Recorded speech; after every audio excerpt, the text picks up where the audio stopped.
요즘처럼 후덥지근한 날씨엔 어떤 음식을 드시나요? 땀을 너무 흘리니까 뭔가 보양식은 먹어줘야 할 것 같은데 왠지 음식까지 무거운 걸 먹으면 더 처지는 것 같아서 소고기나 돼지고기에 비해 닭고기를 더 먹는 것 같아요. 지방이나 칼로리가 적어서 먹고 난 후에 왠지 죄책감도 덜하고요.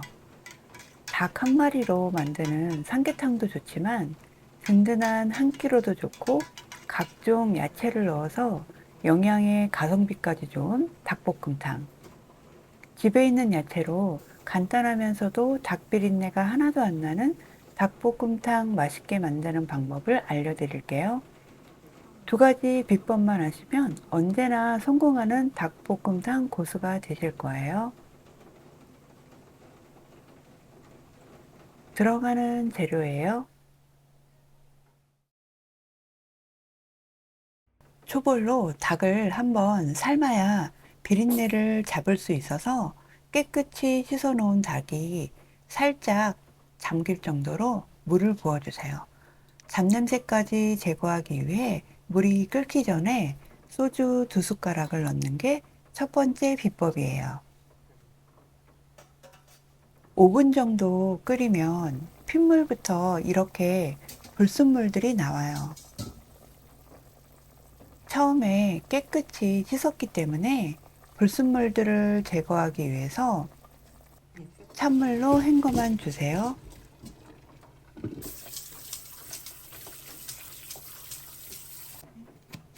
닭고기를 식히는 동안 양파 하나를 듬성듬성 닭 크기에 맞게 썰어주세요.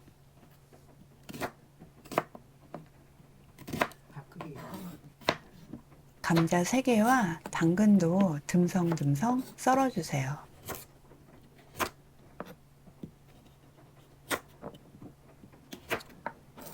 저희는 버섯 들어가는 게 좋아서 새송이와 표고버섯을 넣어줬어요. 좋아하시는 야채를 더 넣어도 되고 다른 야채를 넣어주셔도 돼요. 먼저 볼에 다시다 1숟가락을 넣고 고춧가루 2숟가락과 고추장 2숟가락을 넣어주세요. 간장도 2숟가락 넣어주세요. 양념이 잘 섞이도록 저어주세요. 매운 게 좋으신 분은 고춧가루나 고추장을 더 넣으셔도 돼요.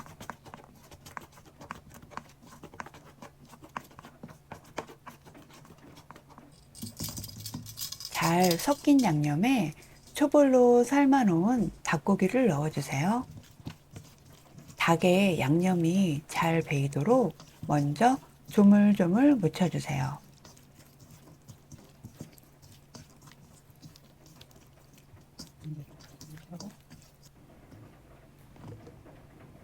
썰어놓은 야채들을 다 넣어주시고 양념이 골고루 묻혀지도록 버무려 주세요.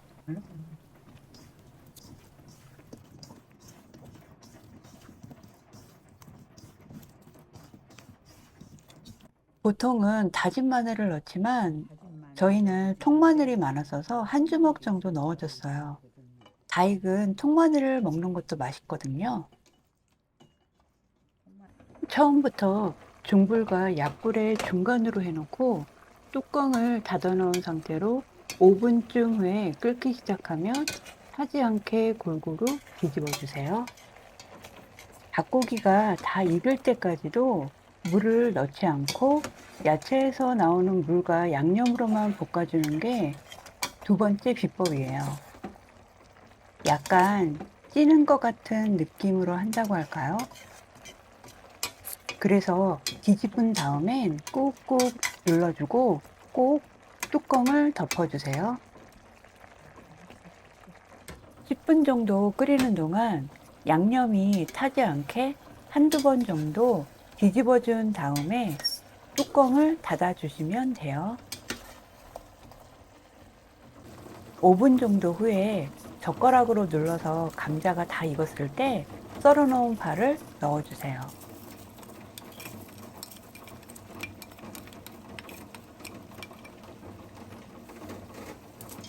닭고기도 다 익었으니까 불을 끄고 남아있는 열기로 냉동된 파가 숨이 죽고 닭고기에도 양념이 더 잘 배이도록 뚜껑을 닫아주세요. 대략 10분 정도 지났을 때 뚜껑을 열고 대파에도 양념이 살짝 배이도록 뒤적뒤적 해주세요. 하나도 타지 않고 걸쭉한 국물이 있어서 약간 조림 같은 느낌이죠?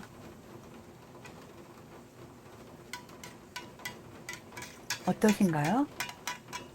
은근한 불로 야채에서만 나온 물로 볶아도 전혀 타지 않고 양념이 더 잘 배어들어서 야들야들하고 촉촉한 닭볶음탕을 맛보고 싶지 않으신가요? 그리고 요새 덥고 습해서인지 설탕이나 소금이 뭉쳐 있는 걸 숟가락으로 깨트려서 쓰시는 엄마의 모습을 보고 10년 넘게 쓰신 양념통을 바꿔드렸어요.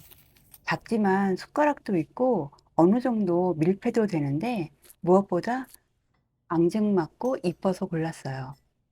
엄마도 여잔데 요런 소소한 거 하나만 바꿔줘도 기분이 좋잖아요.